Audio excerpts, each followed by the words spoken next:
բոլորին, ովքեր որ այս ընթացքում աջակցել են եկեղեցուն, մեր եկեղեցականներին եւ չեն գործրել հավատքը այն մարդկանց նկատմամբ, ովքեր ապօրինաբար հայտնվել են կալանավայրերում։ Ընդհանրապես ես հիշում եմ, որ կալանավայրերը ասում էին ուղիղ աշխատանքային գաղութներ, ուրախ եմ ասելու, որ ես անուղելի եմ մնացել, չեմ ուղղվել այդ առումով,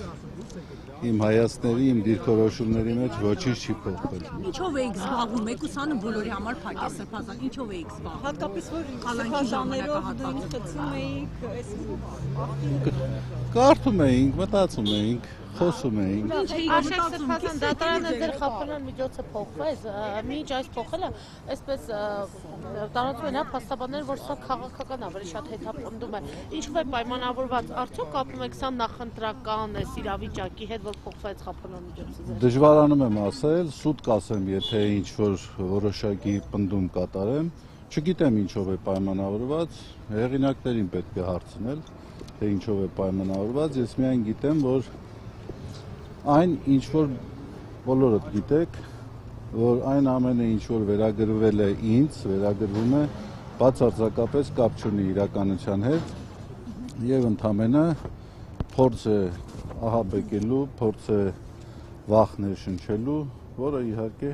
որևէ ազդեցություն չի կարող ունենալ։ Ուրախ եք, որ մեկուսարանում չեք այլևս։ Ես մեկուսարանում էլ ուրախ էի։ Փաստորեն Բագրատ Սրբազանը մնաց միայնակ, Արշակ Սրբազան։ Այո, ամենա մեծ ափսոսանքը նաև այս պահին այդ է ինձ համար, որ Բագրատ Սրբազանը խցում առանձին մնաց եւ ուզում եմ, որ ամենքս էլ աղոթենք Բագրատ Սրբազանի հոգու ամրության, պնդության համար, որը իհարկե այս ընթացքում չի պակասել, ես կարող եմ ասել, եւ Աստված տա մի օր մենք բոլորս մեր համար ցանկությունների արդյունքը կտեսնենք։ Մի բան գիտեմ, ասեմ, ավարտենք, վերջը լավ է լինելու, եթե լավ չէ, ուրեմն վերջը չէ։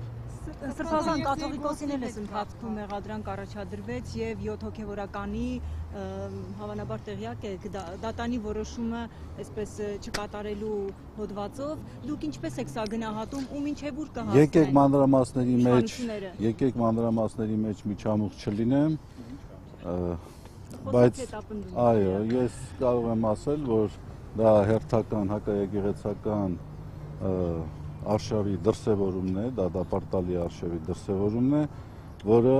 համոզված եմ որևէ արդյունք չի ունենալու։ Իրենց համար ցանկալի։ Սրբազան բանտով, մեղադրանքներով, օրինակ, չգիտեմ, գործերով քրեական հոգեվորականներին այդ մեթոդը հոգեվորականներին ճնշելու առումով աշխատում է, ուզում եմ դրա մասին Ես մի բան կարող եմ ասել, ես մի բան կարող եմ ասել, որ Գրիգոր Լուսավորիչը իհարկե որևէ մեկս հավակնություն չունենք համեմատվելու Լուսավորչի հետ, մինչև քրիստոնեության պետական կրոն հռչակումը 13 կամ 14 տարի խոր վիրապում գտնվեց։ Ну դա որքան էլ անսպասելի, ամենայն դեպս օրինաչափ երևույթ է, յուրաքանչյուր անձ պետք է պատրաստ լինի իր համոզումների, իր կարծիքի համար վճարել, անգամ եթե դա արժանալու է ազատազրկում։ Այդպես ստացվում է, այդպես լինում է։ Սրբազան հայր արդեն 10 եպիսկոպոսներից ովքեր միացել էին այսպես այդ բարենորոգման ծրագրին, Հովնան եպիսկոպոսը հետ է կանգնել, անգամ մասնակցել է Ավստրիայի եպիսկոպոսաճողովի, տեղեկություններ կան, որ քանի որ այսպես Փաշինյանը ընտրական պրոցեսով պայմանավորված այսպես պաուզա են վերցրել այս հակաեկեղեցական արշավում, մյուս այսպես այդ հոգևորականներն էլ են լավ վիճակում չեն, կարծես փոշմանել են, ուզում են նորից հետ դառնալ, ինչպես է գնահատում սա, օրինակ եթե փոշմանեն որպես նաև հոգևորական, իրենք կարող են նորից վերադառնալ, ինչպես կաթողիկոսն է անընդհատ հետդարձի ճանապարհը, հետդարձարեք եւ մի մոտեք այս ճանապարհին, դա հնարավոր համարում եք։ Ну ես դա կհամարեմ միակ խելամիտ լուծումը այս իրավիճակում,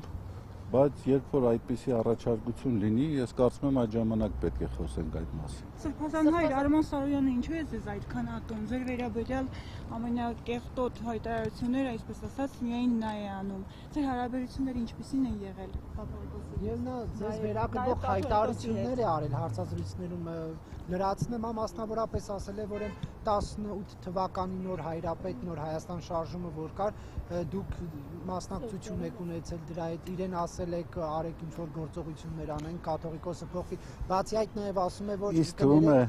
արդեն գիտեմ ինչ եք ասելու։ Եվ այն տեսանյութը հայտնի, որ վերագրվում է ձեզ, նա ասում է, որ կաթողիկոսն է տարածել դա։ Գիտեք ինչ, ինձ թվում է յուրաքանչյուր անձի թույլ տված արտահայտությունները բնորոշում են իրեն եւ ես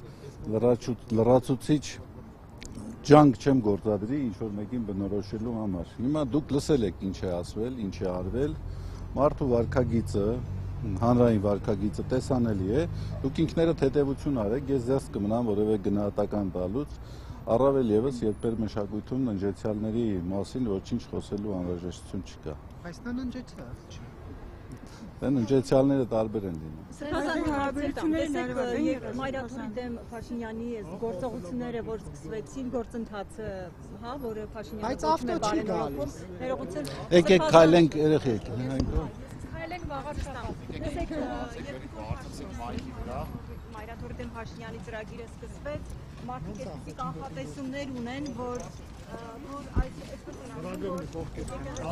այս պայքարի պատերազմի արդյունքը կլինի այն, որ Փաշինյանը կհաղթի, կաթողիկոսը կհեռանա եւ սա էլ կավարտվի այսպես Նիկոլ Փաշինյանի հաղթանակով, նկատի ունեմ, որ կաթողիկոսը կհեռանա կամ չգիտեմ գուցե կձերբակալեն եւ այլն։ Ձեր կանխատեսումներով կամ ձեր կարծիքով ինչով կավարտվի այս արճակատումը։ Դուք բացառում, դուք հնարավոր համարում եք, որ կաթողիկոսը կնահանջի եւ Որպես հարցի հավելում էլի կհեռանա ի վերջո Բեհարանից։ ի վերջո միջազգային փորձաքննությունները հաստատեցին Բայց դա հավելում չէ, նոր հարց է։ բայց փաստացից պետության իրավաբանների համար դա նշանակություն չունի Չէ, բայց Սրբազան իմ հարցին կպատասխանեք ինչով կավարտվի վերջո դա ձեր կանխատեսմամբ։ Տեսեք, ես զերծ կմնայի հաղթանակ պարտություն եզրույթների օգտագործման այս դեպքում, այն ինչ որ կատարում է, սա ուղղակի խայտառակություն է, եւ սա չի հարվածում միայն եկեղեցու հիմքերին, հարվածում է պետության հիմքերին, ազգի հիմքերին։ Գիտեք, ազգ, պետություն հասկացությունները որոշակի պարունակություն, բովանդակություն ունեցող հասկացություններ են։ Եվ եթե դրանցից դուրս բերենք կրոնական համոզումը, որոշակի էլեմենտներ, տակը ոչինչ չի մնալու։ Հիմա եթե մենք պիտի համարենք հաղթանակ, որ ժողովրդի կրոնական համոզումի, կրոնական ինստիտուտի ամենամեծ ինստիտուտի նկատմամբ ինչ որ ոտնձգություն է կատարում եւ դա որոշակի հաջողություն է ունենում, դա հաղթանակ է, ես կարծում եմ դա խորապես պյուրոսյան հաղթանակ է։ Ոչ մի հաղթանակ չի կարող այդպես կերտվել։ Իսկ ինչ վերաբերում է հաստատակամությանը, մեր եկեղեցականներին, ամենայն հայոց կաթողիկոսին, ես ասել եմ վերջին մամուլի ասուլիսի ժամանակ, որ այն ինչ որ ես տեսել եմ, այն ինչին որ ես համոզված եմ, հնարավոր չէ, որ հետ քայլ կատարվի եւ նահանջ կատարվի թե կաթողիկոսի կողմից եւ թե այն հոգեվոր եղբայրների կողմից, ովքեր իրենց համոզումները հրապարակայնորեն արտահայտել են։ Բայց մտավախություն չունեք, որ ընտրություններին, եթե իշխանությունը նորից վերընտրվի, իրենց դիրքերը կամրապնդվեն եւ ավելի այսպես հուշկու այս գործընթացները կիրականացնեն։ Գիտեք ինչ, ես չեմ ուզում կանխատեսել, հատկապես երևույթներ կա, որոնք հիշեցնում են այդ հիմա գարնանամուտ է, չէ՞, գարնանամուտին այս ձմեռային ցրտից արթնացած ճանճի շարժումները, որոնք որևէ տրամաբանության մեջ չեն տեղավորվում։ Հիմա երբեմն իշխանությունների գործելավոճը ինձ դա է հիշեցնում։ Վարքագիծը որևէ տրամաբանության չի դիմանում։ Ամենայն դեպս ես դժվարանում եմ գնահատել դա։ Ինչ է արվում, ինչի համար է արվում, ինչի վրա է վիճակը նետվում։ Դժվարանում եմ ասել։ Եվ Պոլսո հայոց պատրիարքը առաջարկել է կաթողիկոսին սինոդական կառույց ստեղծել, դրան ինչպես եք դուք մոտենում, արդյոք ընդունելի է ձեզ համար, որ կաթողիկոսին զուգահեռ նաև այդ խորհուրդը լինի։ Լինեն նաև Փաշինյանի միացած հոգևորականները այդ կազմում։ Տեսեք, յուրաքանչյուրը մեր եկեղեցականներից կարծիք դիրքորոշում է արտահայտում, Պոլսի պատրիարքն է, ինքն էլ ազատ է եղել իր դիրքորոշումը արտահայտել, այլ հարց է, որքանով դա ընկալելի է, ընդունելի է, թե ընդունելի չէ։ Այս իրավիճակի մեջ կարծում եմ, որ այդ չէր այն առաջարկը, որ պետք է հնչեցվեր։ Հիմա մենք բոլորովին այլ կացության մեջ ենք գտնվում եւ պետք է այդ կացությանը համարժեք արձագանքներ արվեր։ Օրինակ չէր, որ դրանից այդ հայտարարությունից որոշ ժամանակ առաջ բոլորովին այլ հայտարարություններ արել Պոլսո պատրիարքը եւ ասել էր, որ ընդունելի չէ իշխանությունների այդ ճնշումները եկեղեցու եւ կաթողիկոսի նկատմամբ։ Ինչու դիրքորոշման նման փոփոխություն։ Բանալի բառը տարօրինակներ։ Այսինքն որի վերջագույն հոգևոր խորհրդի անդամ եք, Սաղ Սրբազանը նշել էր, որ հեղինակազրկված է գերագույն հոգևոր խորհուրդը,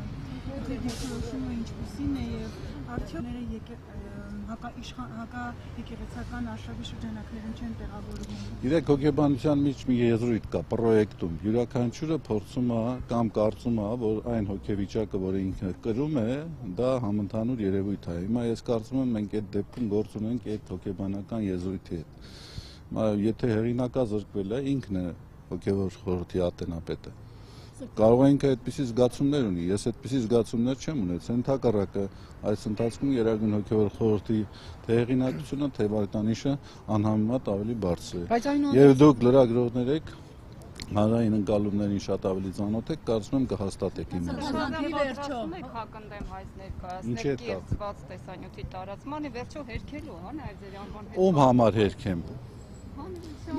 Հանրությունը կարծում եմ միարժեք Ես բացարձակապես Հայաստանում գոյություն ունեցող արդարադատության նկատմամբ վստահություն չունեմ եւ չեմ կարծում, որ իմ նկատմամբ վստահությունը պետքա դատարանի որոշումով վերականգնվի։ Հանրային ընկալումների մեջ ես դա տեսնում եմ, զգում եմ եւ դրանով ես լիարժեքորեն բավարարված եմ։ Առայժմ ես դեռ նպատակ կմնամ այդ ուղղությամբ որևէ այլ քայլ անեմ։ Փորձակնությունները եկել են հանրային լայն շրջանակներում։ Դե փառք Աստծո, մենք քննիչների համար չէ որ աշխատում ենք։ Սազան, ձեր հոգևոր ծառայությունը շարունակելու եք այդ միացնում, թե սահմանափակումներ են դրված։ Հիմա ես առիթ չեմ ունեցել փաստաբանների հետ խոսեմ, հասկանամ ինչ սանկցիաներ են կիրառում։ Բայց դուք դիվանապետի պարտականություններն էլի ստանձնելու եք, թե հիմա որ գնալ։ Դա նշանակող է, ազատող է ամենայն հայոց կաթողիկոսն։ Այսինքն չէ նկատում եմ սահմանափակում չկա այդ պարտականությունները կատարել։ Ես հիմա նոր դուրս եկա, ես տեղյակ չեմ։ Եթե տեղյակ եք, ասեք։ Հոգևոր խորհրդում ով է առաջարկել, որպեսզի կարգավորվի։ Դժբախտաբար ես խցից on-line հետևելու հնարավորություն չունեի։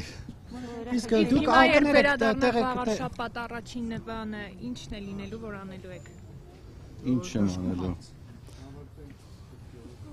Գտանք կտեսնենք էլի։ Վեհապարին տեսնել, քանի որ փաստաբանները նշեցին, որ վեհապարը գործով վկայի կարգավիճակ չունի, դեռ 20 կիլոմետր 20 րոպե ժամանակ ունեմ կհասցնեմ մտածել։ Եվ դուք տեղյակ եք, որ այս կառույցը մի թուղթ է հրապարակել լրատվամիջոցներից մեկի միջոցով եւ նշում է, որ ամենայն հայոց կաթողիկոսի եղբայրը KGB-ի գործակալ է, կարոմականվան, դրա հետ կապված ինչ կասեք, այդ թուղթը ինչ որ Ինձ թվում է դրա մասին բավականաչափ խոսվել է, ասվել է եւ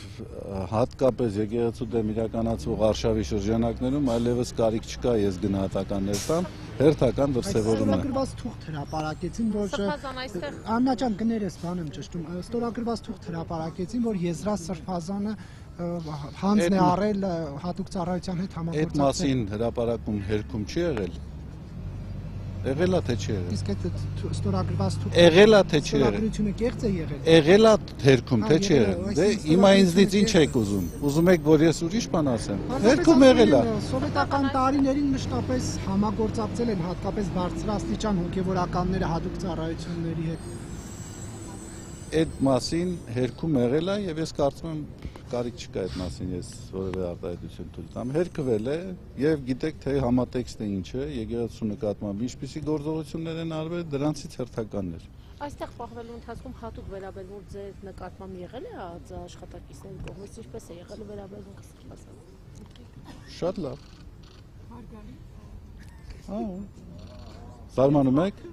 Զարմանում եք։ Շնորհակալություն, երեխեք ջան։ Շատ շնորհակալ եմ, զգացված եմ։ Կներեք, որ այս ակամա իրավիճակում ակամա այնպես ստացվեց, որ ձեզ էլ ներողություն տվեցինք այսօր այս պահին այստեղ գտնվելու համար։ Շնորհակալ եմ։